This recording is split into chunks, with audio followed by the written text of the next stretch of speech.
If you enjoy what you hear here today, please consider supporting me on my Patreon page. Every dollar helps, and you get to see content that you won't see here. Chapter 14. Jokers. A little over a month has passed since Fluttershy's visit to Canterlot. Since then, summer officially came to an end, and preparations are underway to move Equestria into winter. The transitionary period of autumn is moving along at a solid pace and, much to the delight of many a candy-crazed foal across the country, Nightmare Night is swiftly approaching. Already, ponies are setting up their decorations, carving jack-o'-lanterns, smothering the fronts of their homes in mock spiderwebs, hiding magical contraptions to create fog and emit scary sounds. Twilight is eagerly awaiting the holiday, both for what it represents and, albeit to a lesser degree, the candy. Rainbow Dash can barely contain her excitement at the prospect of cutting loose and getting in some pranking. It's going to be an interesting holiday. 2 days left till Nightmare Night, Twilight! Rainbow squealed in excitement, hovering over the lavender filly who currently had her nose in an adventure novel, held up by her magic, while the Rainbow Pegasus was rubbing her hooves together ecstatically. Aren't you excited? Oh, this is going to be so much fun. Twilight sighed and glanced up from the new Daring Do book at Rainbow with a skeptical frown on her face. You know, Rainbow, pranking ponies isn't exactly commonplace here in Canterlot. A lot of the ponies here are snobbish. They rarely have a sense of humor that is, what's a good word, compatible with that of a prankster. Oh, whatever. Rainbow dismissed with a small, sadistic grin splitting her face. She turned away from Twilight and tapped her hooves together like a master schemer. If anything, since no pony here pranks them, I'll get even bigger rises out of my victims. An evil cackle slipped out of her. Twilight rolled her eyes at the excited princess before her expression flattened, and she returned to her book. Or maybe it's because they either don't react at all, or if they do, it's supremely underwhelming. And what would you know? You haven't pranked some pony in this city once, I bet. Rainbow challenged with an annoyed look crossing her face. Twilight was being such a killjoy. That was nothing unusual, but they were talking about pranking here. Twilight flicked a glance at Rainbow before lifting her book just slightly in her magic, in an effort to hide the small red tint coming to her cheeks.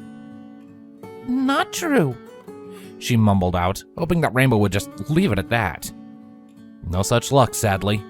Rainbow took nearly instant notice of Twilight's suddenly defensive response, and her sadistic smirk returned in full force. She slowly drifted until she was hovering directly over Twilight before speaking. Oh? Is that right? Well then, I don't suppose you'd mind, I don't know, telling me how it went, eh? Twilight buried her face deeper into her book, the red tint on her cheeks magnifying many times over. Her ears fell and flattened against her head. It went poorly. Who'd you prank? Rainbow pressed, poking Twilight in the shoulder curiously. Twilight flinched away from the contact before using the spine of her book to lightly smack Rainbow on the nose, making her back out of Twilight's personal space. I'd rather not say anything else, she said with a grimace. Rainbow snorted in disappointment before setting back down on the ground. She looked into Twilight's defensive book for several moments before a competitive smile gradually broke out across her muzzle. Okay, Twi, let's make a deal. Race me, on hoof, to the exit of the private rooms from the far wall. If I win, you tell me the juicy story. If you win, you can keep it to yourself. Sound fair? Twilight looked at Rainbow Dash incredulously, lowering her book and meeting the other filly's gaze. You're joking, right? You and I both know that I can't beat you in a race even when you're already worn out. That's hardly a fair bet. Rainbow rolled her eyes at Twilight before grinning provocatively. Well, yeah. When I have my wings at the ready, did you miss the part about the race being on hoof? No, I didn't. Twilight countered flatly, turning to the next page in her book. I simply know that you are in significantly better physical shape than I am. You take long flights every day, and you attend the best flight school in Canterlot. On hoof or not, I am not your physical equal. I would lose. It's a lopsided deal, and so I refuse. Rainbow puffed out of breath and discontent, sitting down on her haunches and crossing her forelegs. Killjoy. That's my nickname that you gave me, I might add. Don't wear it out. Twilight quipped with a small smile forming on her face. As obnoxious as Rainbow could be, Twilight did find it entertaining to have these little jesting matches every once in a while. Kept her on her hooves, so to speak. Rainbow huffed before buzzing back into the air. All right, well, I'm gonna head back to my room. Celestia said she'd help me finish off my costume for Nightmare Night, and she should be getting out of court any minute. I'll catch you later, all right? All right, Rainbow. Have fun!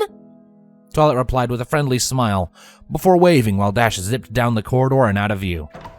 She then shook her head with a small chuckle slipping out of her. Oh, that pony. She's got to be the most unusual princess that Equestria has ever had.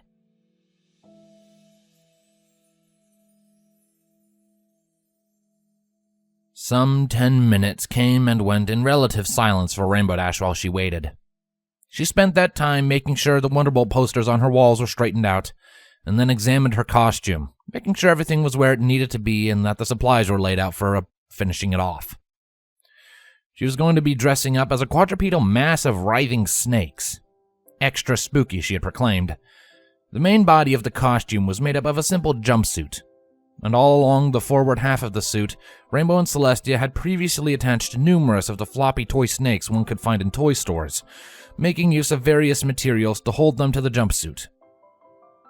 There were paints set aside for later on, colored in swampy greens, murky yellows, and a few bits of crimson here and there. At last, the door swung open, and Celestia strode in, regal as ever. She smiled warmly at Rainbow when the door closed behind her. I see you've been productive while you were waiting, she commented, looking around a marginally tidier room with an approving glint in her eyes.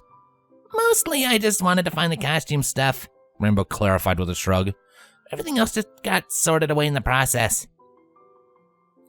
Celestia smiled knowingly at Rainbow, all too aware of this particular lie.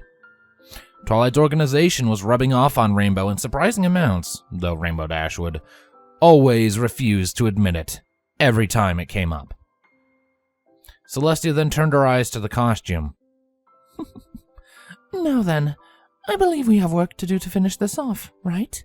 Yeah, we do. Rainbow nodded. And for almost an hour, the two worked on the costume. Celestia would hover over the fake snakes and hold them onto the jumpsuit, while Rainbow Dash applied a rough coating of adhesive and molds to hold them in place. Celestia would then work them over with her magic to refine the visual effect. They were making good progress when Celestia began to lose her smile. Rainbow didn't pay it much mind at first, but over time she began to note the rueful expression crossing her face. Still, she didn't press the matter until she noticed Celestia becoming somewhat less responsive in her assistance, growing distance from their idle chatter. That was the straw that broke the camel's back. Hey, you okay?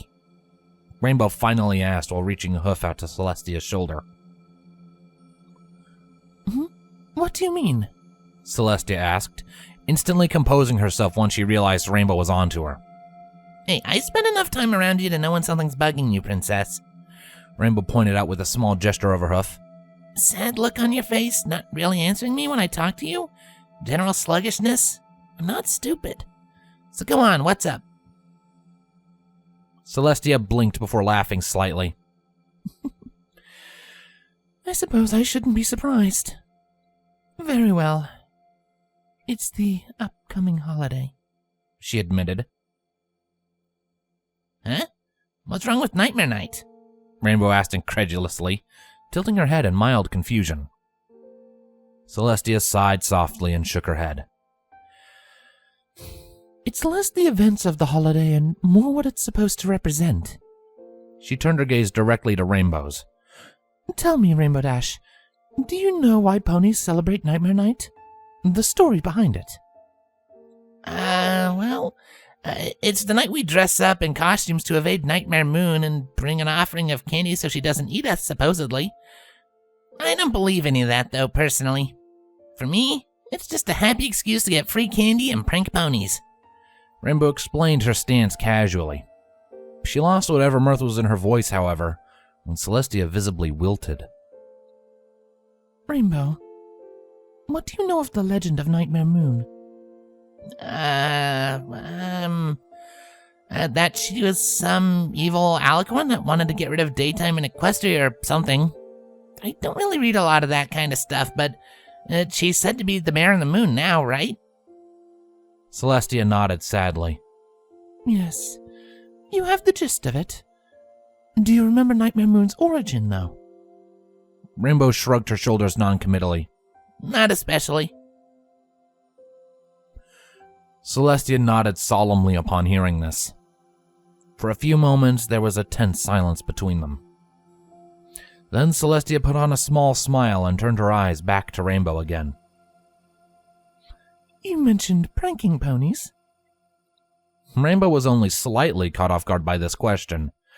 She knew well enough that Celestia liked to joke or tease her subject on occasion, though she hadn't assumed she had an actual interest in pranks of any sort. Nevertheless, she grinned at the question and answered enthusiastically. Oh yeah, I pulled them a fair amount back in Cloudsdale. I'm gonna be pulling some again here in Candlelight when Nightmare Night starts. Celestia's smile grew somewhat, and a small, amused breath left her. I imagine Twilight gave all sorts of logical arguments as to why you shouldn't. Yeah, she did. Rainbow huffed indignantly. She also let me in on the fact that she pulled a prank once that apparently failed spectacularly, and she then refused to tell me about it. She shook her head in exasperation. Ah, I see. It was quite embarrassing for her, that much is true. A small, delighted glint came to the princess's eyes. Wait, do you know the details? Rainbow turned to Celestia hopefully, her tail swinging like that of an excited dog behind her for a few seconds. Celestia outright laughed at the cute display, to which Rainbow immediately stopped being cute and pouted. Once Celestia had gotten control of herself, she nodded with a small smirk appearing on her face. Yes, I know all the juicy little details about that day. I was the target, after all. What? Wait. Twilight tried to prank you? Rainbow asked in shock, her brain trying and failing to make the jump in logic. But she respects you way too much. I don't even see her contemplating it, much less attempting it. Celestia's smirk grew, and she winked at Rainbow. Said prank failed spectacularly, as you put it, yes? When Rainbow nodded, Celestia's smirk grew even more. Well, let's just say that before this prank of hers, she was a lot more candid around me. Rainbow blinked before snickering behind a hoof. That's messed up, dude. Celestia sighed in agreement, despite the smile still sticking to her muzzle. Yes, it is. I admit, perhaps I went a bit too far in turning the tables on her. Care to tell the story? Rainbow asked giddily, before plunking herself down onto her haunches and leaning forward eagerly. Celestia giggled and then nodded. How could she say no to that face? All right, very well. But I must stress to you that this story does not leave this room. Understood? Uh-huh. Good. Then let's begin. It was on a Saturday, the 1st of April, I believe.